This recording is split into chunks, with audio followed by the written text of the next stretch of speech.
तो हमारा next topic है सॉल्युबिलिटी। सॉल्यूशन चैप्टर आप पढ़ रहे थे।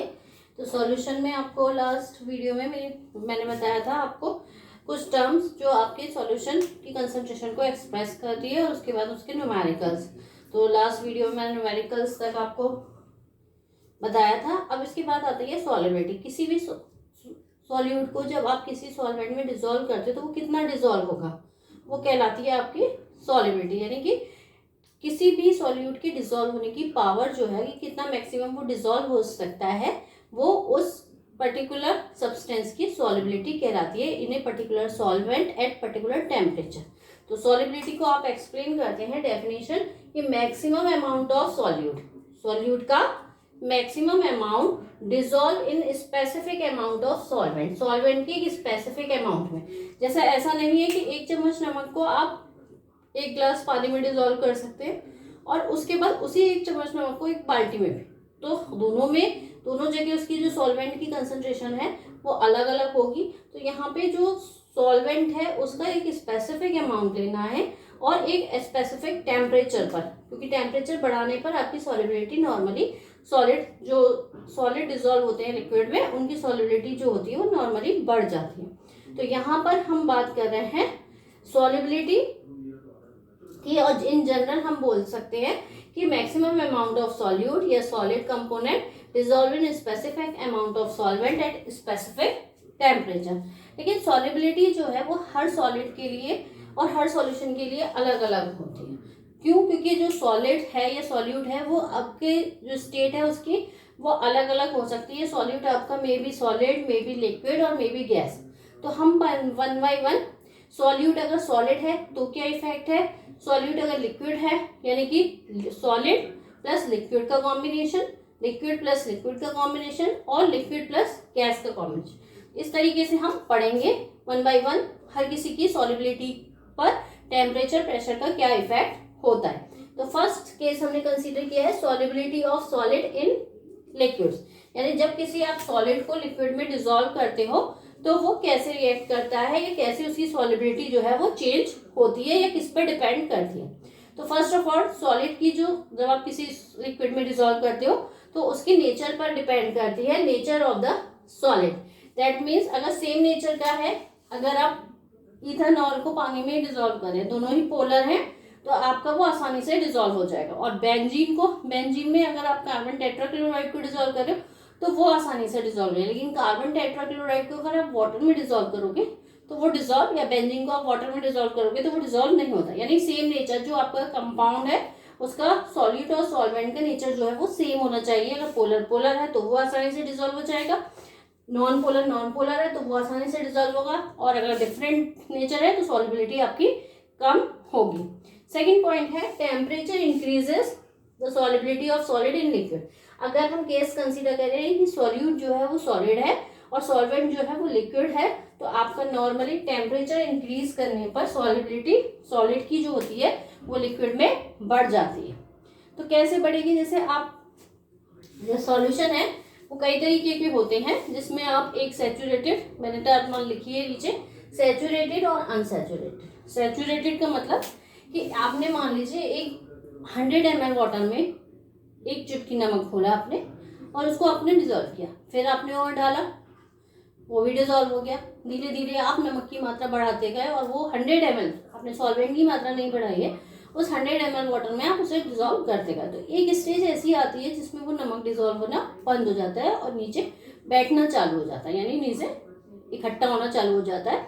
तो यहाँ पर जब कोई भी सॉल्यूट किसी पर्टिकुलर अमाउंट के सॉल्वेंट में डिसॉल्व होना बंद हो जाए तो वो कहलाता है आपका सैचुरेटेड सॉल्यूशन। और अगर वही जब तक डिसॉल्व हो रहा है तो वो कहलाएगा अनसैचुरेटेड सॉल्यूशन। अगर वो डिसॉल्व हो रहा है सॉल्यूट उस सॉल्वेंट में तो वो आपका अनसैचुरेटेड सॉल्यूशन है। अगर सॉल्यूट ने डिसॉल्व होना बंद कर दिया है तो वो आपका सैचुरेटेड सॉल्यूशन है। तो यहाँ अगर मान लीजिए 100 ml में आप एग्जाम्पल के तौर पे 100 ml वाटर में आप सॉल्ट को डिसॉल्व कर रहे हैं, तो मान लीजिए आपने 50 ग्राम डिसॉल्व किया और वो उस स्टेज पर आके सैचुरेटेड हो गया। लेकिन अगर आप टेम्परेचर बढ़ा देंगे तो आप और नमक उसी 100 ml में और डिजोल्व कर सकते हैं। That means temperature increase the solubility of solid in liquids. Pressure का इफेक्ट जो होता है टेम्परेचर का इफेक्ट यानी इंक्रीज करता है। और अगर हम यही इसी कंडीशन में कि सॉलिड इन लिक्विड जो सॉल्यूशन बनता है उसमें अगर आप देख रहे हैं तो क्योंकि सॉलिड जो है जब डिजोल्व होते हैं तो उनकी कंप्रेसिबिलिटी जो होती है क्योंकि बहुत कम होती है, एक्सपेंडिंग होते हैं, तो उनका जो एक्सपेंडिंग होते तो वॉल्यूम पे कुछ ज़्यादा इफेक्ट नहीं होता। तो यहाँ पर जो प्रेशर का इफेक्ट है वो नेग्लिजिबल माना जाता है या ना के बराबर। तो negligible effect of pressure on the solubility of solid in liquid, यानी प्रेशर का बहुत ज़्यादा इफेक्ट नहीं होता आपकी solubility of solids in liquid. Solid को अगर आप लिक्विड में डिजोल्व कर रहे हैं तो आपका प्रेशर बढ़ाने पर सॉलिड जो है वो उसकी लिक्विड में डिजोल्व जितना हो रहा था उतना ही लगभग होता है, बहुत ज़्यादा कम या ज़्यादा सॉलिबिलिटी पे फर्क नहीं पड़ता है।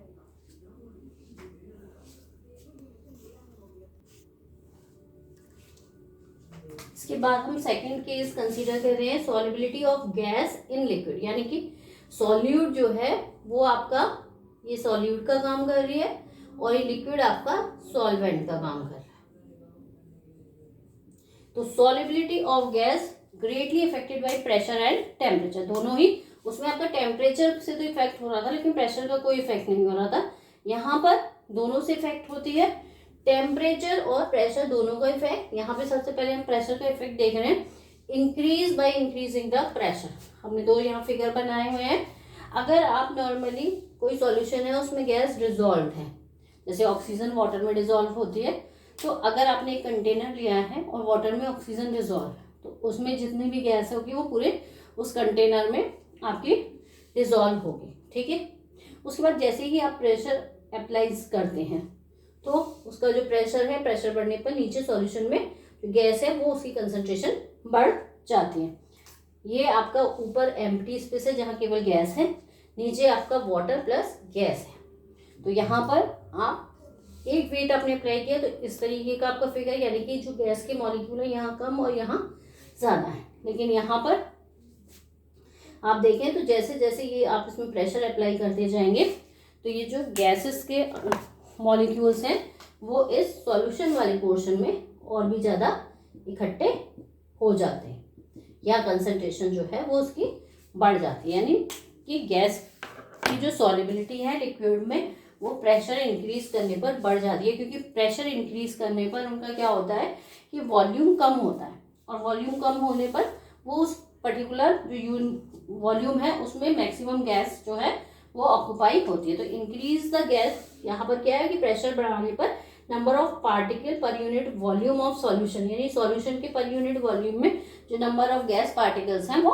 बढ़ गए। इस इफेक्ट को हेनरी नाम के साइंटिस्ट ने ऑब्जर्व किया था और उन्होंने एक पर्टिकुलर कांस्टेंट टेम्परेचर पर इसे ऑब्जर्व करके बताया कि किसी भी गैस की solubility of gas in liquid is directly proportional to the partial pressure of gas present above the surface of the liquid, यानी कि उस गैस का यहाँ पर जो पार्शियल प्रेशर है और इस सॉल्यूशन में जो गैस है जितनी वो डिजोल्व हुई है वो किस पे डिपेंड करती है, इस गैस के यहाँ पर पार्शियल प्रेशर के जो उस सरफेस के ऊपर गैस का पार्शियल प्रेशर है उस पर डायरेक्टली डिपेंड करती है। कि solubility of gas depends on the partial pressure, solubility of gas in liquid is directly proportional to the partial pressure of gas present, यानी कि गैस जो कि आपके इस सरफेस या लिक्विड के ऊपर प्रेजेंट है, सरफेस के ऊपर प्रेजेंट है, उस पार्शियल प्रेशर पर डायरेक्टली गैस की जो सॉल्युबिलिटी है वो डिपेंड करती है। तो ये जो सॉल्युबिलिटी है वो आपकी प्रेशर को बढ़ाने के पर यानी कि डायरेक्टली बढ़ती है। यहाँ हम डायरेक्टली इसे जो नंबर ऑफ मोल्स है या नंबर ऑफ पार्टिकल्स बढ़ रहे हैं इसे हम मोल जो मोल फ्रैक्शन आपने पढ़ा था उससे भी रिलेट कर सकते हैं। तो यहाँ इन्होंने मोल फ्रैक्शन से ही रिलेट किया है कि किसी भी हेनरी ने बताया कि किसी भी गैस का जो पार्शियल प्रेशर है वो उसके मोल फ्रैक्शन के डायरेक्टली प्रोपोर्शनल होता है। तो यहाँ हम हेनरी लॉ पढ़ेंगे।